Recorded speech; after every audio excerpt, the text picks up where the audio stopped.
2026 വരാൻ പോകുന്ന നിയമസഭാ തെരഞ്ഞെടുപ്പാണ്. കേരളം ആര് ഭരിക്കും എന്നുള്ളത് ഇപ്പോഴേ ഒരു ആകാംക്ഷയോടുകൂടി നിൽക്കുകയാണ്. അത് തുടർച്ചയായി 2 തവണ LDF, ഇനി ഒരുപക്ഷെ ഇതിന് മാറ്റം വരുമോ എന്നുള്ളതാണ് നമുക്കറിയേണ്ടത്. കേരളം ആര് ഭരിക്കുന്നുവോ അവരോടൊപ്പമായിരിക്കും സാധാരണ തിരുവനന്തപുരം ജില്ലയും കൊല്ലം ജില്ലയും നിൽക്കുക പതിവ്. ഈ കഴിഞ്ഞ തവണ വരെയും അങ്ങനെ തന്നെയാണ്. പക്ഷെ BJP കേരളത്തിൽ ഒരിടം പിടിച്ചുകൊണ്ടിരിക്കുന്ന സ്ഥിതിക്ക് ഇതിന് ചിലപ്പോൾ മാറ്റം വരാം. BJP കേരളത്തിൽ വലിയ പ്രാധാന്യം കൊടുക്കുന്ന ഒരു ജില്ലയുമാണ് തിരുവനന്തപുരം. തിരുവനന്തപുരവും തൃശ്ശൂരും ആലപ്പുഴയുമാണ്.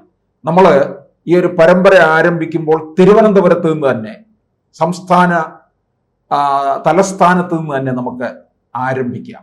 BJP ഏറെ പ്രതീക്ഷ വയ്ക്കുന്ന ജില്ല കൂടിയാണ്.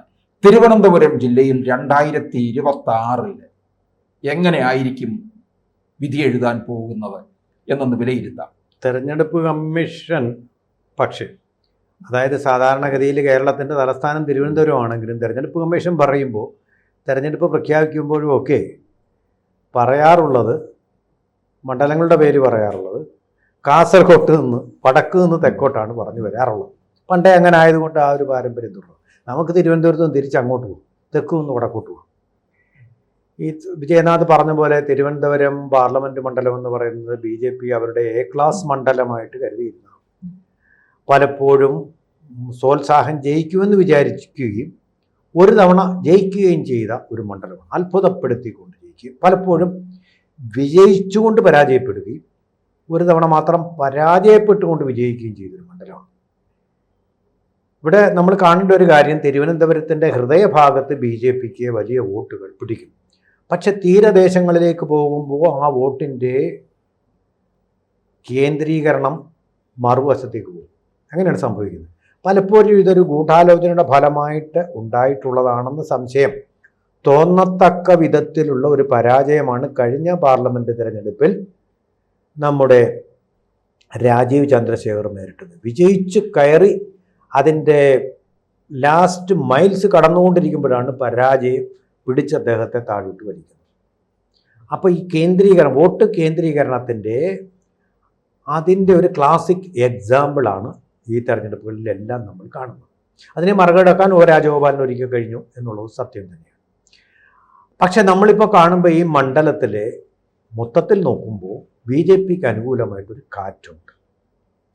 ഈ കാറ്റെന്ന് പറഞ്ഞാൽ, നേരത്തെ കോൺഗ്രസ്സുകാരായിരുന്നവർ പലരും ഇന്ന് BJPക്ക് ഒപ്പം ചിന്തിക്കുന്നു, അവരുടെ നടപടികളെ ശരിവയ്ക്കുന്നു.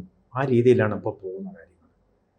പരമ്പരാഗതമായിട്ട് യാഥാസ്ഥിതികരായിട്ടുള്ള പ്രത്യേകിച്ച് നായന്മാരെ തന്നെയാണ് അങ്ങനെയൊരു ചിന്താഗതി വന്നിട്ടുള്ളത്.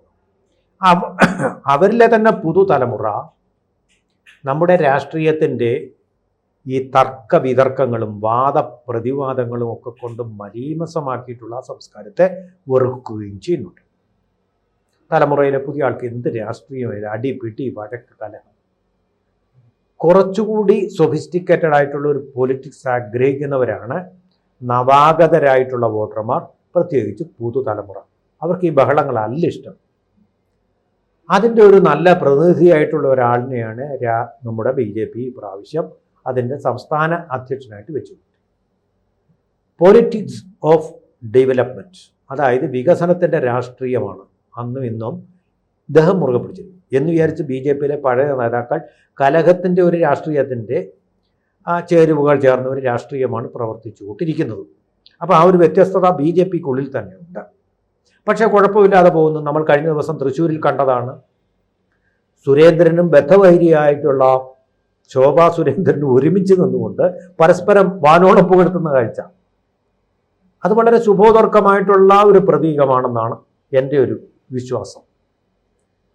കാരണം തിരുവനന്തപുരത്ത് അവർക്കിപ്പം ഏറ്റവും കൂടുതൽ നോട്ടമിടുന്ന മണ്ഡലങ്ങൾ പോലെ പ്രധാനമായിട്ട് ഇവർ നിയമം നോട്ടമിടുന്നുണ്ട്. കാരണം നിയമം 2016 BJPക്ക് നിയമസഭയിലേക്ക് കിട്ടിയ കൈനീട്ടമാണ്.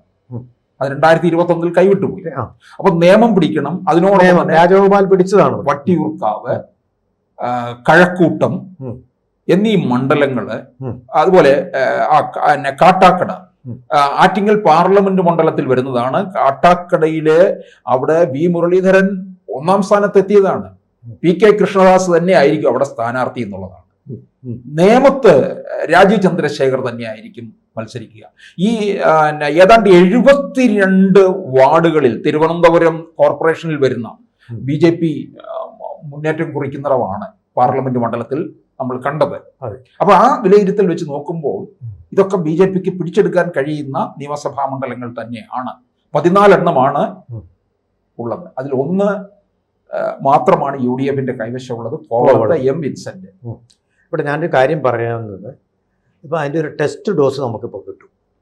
തദ്ദേശ ഭരണ തെരഞ്ഞെടുപ്പ്. തദ്ദേശ ഭരണ തെരഞ്ഞെടുപ്പിൽ BJP ജയിക്കുകയാണെങ്കിൽ താങ്കൾ ഈ പറഞ്ഞ ഇത് കൂടാതെ വട്ടിയൂർക്കാവ്, നേമം, കഴക്കൂട്ടം, അതുപോലെ തന്നെ കാട്ടാക്കട, ഈ 4 സീറ്റ് BJPക്ക് അട്ടിമറികൾ, ഞാൻ കണ്ടീഷൻ കൂടെ പറയുകയാണ്, അട്ടിമറിയൊന്നും നടന്നില്ലെങ്കിൽ ഉറപ്പിക്കാം. 2016 വട്ടിയൂർക്കാവിൽ BJP 2ാം സ്ഥാനത്ത് വന്നു. CPM TN സീമ 3ാം സ്ഥാനത്ത് പോയി.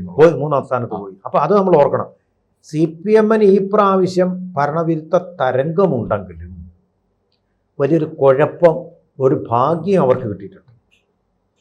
അതായത് കേന്ദ്രത്തിലെ രാഹുൽ ഗാന്ധി എങ്ങനെയാണോ ഒരു 4ാം നരേന്ദ്രമോദി സർക്കാരിൻ്റെ ഗ്യാരണ്ടി ആകുന്നത്, അതുപോലെ ഇപ്പൊ പെട്ടെന്നുണ്ടായ രാഹുൽ മാങ്കൂട്ടത്തലിൻ്റെ ആ സ്ത്രീ ബന്ധം, സ്ത്രീ പ്രശ്നം, പീഡനമൊന്നും ഞാൻ പറയുന്നില്ല, പരസ്പര സമ്മതപ്രകാരമുള്ള അല്ലെന്ന് വിശ്വസിക്കാനുള്ള യാതൊരു കോപ്പുകളും നമുക്ക് ഇതുവരെ കിട്ടിയിട്ടില്ല.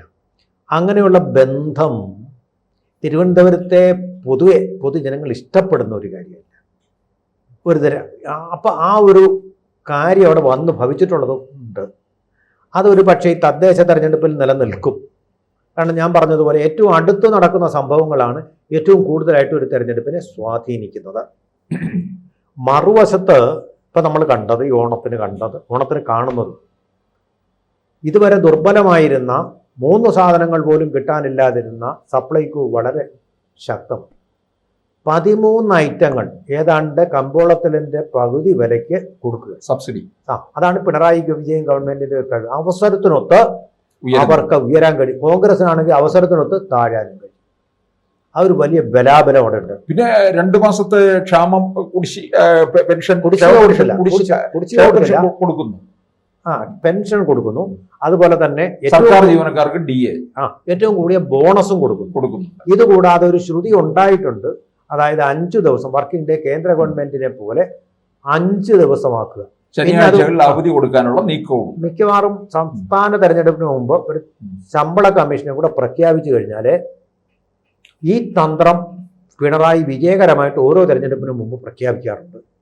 അതുകൊണ്ട് ചിലപ്പോൾ അവർക്ക് തിരുവനന്തപുരത്ത് അങ്ങനെ വരുമ്പോൾ കോവളം കൂടാതെ 1-2 എണ്ണം കൂടെ കിട്ടാൻ ഭരണവിരുദ്ധ വികാരം അവർക്ക് മറികടക്കാൻ കഴിയും എന്നാണ് പറയുന്നത്. പക്ഷെ BJP ഇവിടെ ഉണ്ടാക്കുന്ന സ്പേസ് കൂടി നമ്മൾ നോക്കണം. അത് UDFന് നഷ്ടം ഉണ്ടാക്കാൻ പോകുന്നതാണ്. അതെ. ഇപ്പം പിന്നെ ഏറ്റവും കൂടുതലാണ് മുരളീധരൻ പറഞ്ഞ വട്ടിയൂർക്കാവിൽ ഞാൻ മത്സരിക്കാനില്ല, തോറ്റുപോകും. മുരളീധരൻ വിചാരിച്ചാലും കോൺഗ്രസിനെ ഇവിടെ കരകയറ്റാൻ. അവിടെ BJPയുടെ നടൻ കൃഷ്ണകുമാറാണ് കൃഷ്ണകുമാർ വരികയാണെങ്കിൽ കൃഷ്ണകുമാർ പലതവണ മത്സരിച്ച് തോറ്റതാണ്. പക്ഷേ ഈ പ്രാവശ്യം അദ്ദേഹത്തിന് ജയിക്കാനുള്ള സാഹചര്യം BJP ഇനി വേറെ കുഴപ്പമൊന്നും ഉണ്ടാക്കിയില്ല. നമുക്ക് പറയാൻ പറ്റില്ല. അതെ, ഇത് there is many a slip between the cup and the lip എന്നാണ്. ഇവിടെ എന്തെങ്കിലും ഇതുപോലെ രാഹുൽ മാങ്കൂട്ടത്തെ ആരെങ്കിലും പ്രതീക്ഷിച്ചാണോ ഈ സംഭവം?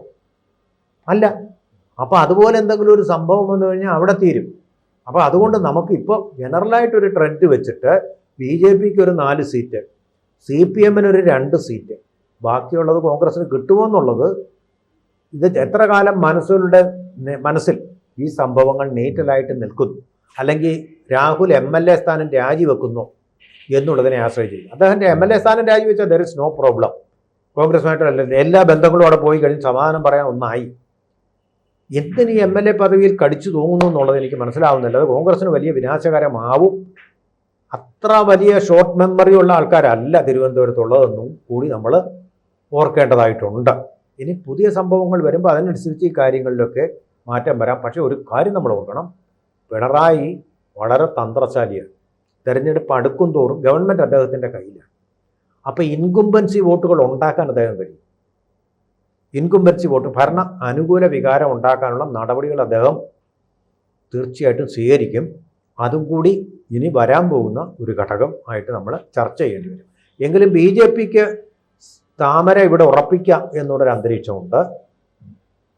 പിന്നെ CPMനെ സംബന്ധിച്ചിടത്തോളം ആശയ്ക്ക് വകയുണ്ട്.